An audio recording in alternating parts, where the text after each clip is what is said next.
কলিযুগে সংঘবদ্ধতার উপযোগিতা অনস্বীকার্য। তাই বৌদ্ধ সন্ন্যাসী ঘোষণা করেছিলেন, সংঘং শরণং গচ্ছামি। এই সংঘ জীবনের মাধ্যমেই শাস্ত্রনিষ্ঠ, গুরুনিষ্ঠ, আদর্শনিষ্ঠা মানুষের অন্তরে সুদূর হয়। তাই সীতারাম প্রবর্তন করলেন জয় গুরু সম্প্রদায়। সত্য ধর্ম প্রচার সংঘ আর এরই ছত্রছায়ে কিশোর সংঘ, যুবক সংঘ, বিদ্যুৎ সংঘ, চিকিৎসক সংঘ প্রভৃতি একে একে গড়ে উঠল। ব্যারাকপুর গঙ্গা তীরবর্তী জাহ্নবী কুঞ্জে অবস্থান ১৯৬৫ সালে। সীতারামের এই সংঘলীলা বড় আস্বাদনীয়। এই জাহ্নবী কুঞ্জেই ঠাকুরের হার্নিয়া অস্ত্রোপচার করা হয়। ছড়াতে আলোর মালা,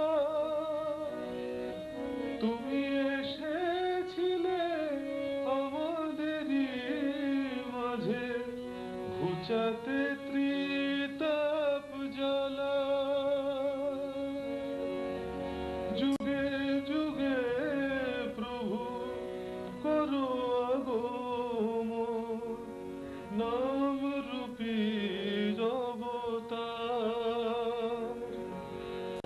তুমি ছড়াও পুণ্য বৃষ্টি, তুমি যে করুণা সার, প্রভু তুমি যে করুণা সার। রস বৈশাখ, তিনি রস স্বরূপ।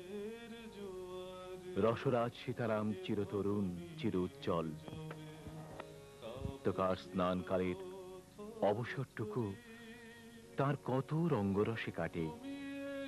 গঙ্গা স্নানে তার সর্বাধিক আনন্দ। ভক্ত শিষ্যগণ হল সেই আনন্দের অংশীদার। সর্বত্যাগী অকিঞ্চন শ্রী গুরু বিগ্রহকে গঙ্গা মৃত্তিকা লেপন করে ভক্ত প্রাণ শীতল হয়। এই সুযোগে তারা ভগবতী তনুর পরম পাবন স্পর্শ লাভ। তুমি যে ব্রহ্মা, তুমি যে বিষ্ণু, তুমি মহেশ্বর। ব্যারাকপুর জাহ্নবী কুঞ্জের সেবক কিঙ্কর কাশীনাথ প্রণামরত। লোকে তোরে যায় চরাচর, তুমি আছো আজ আকাশে বাতাসে।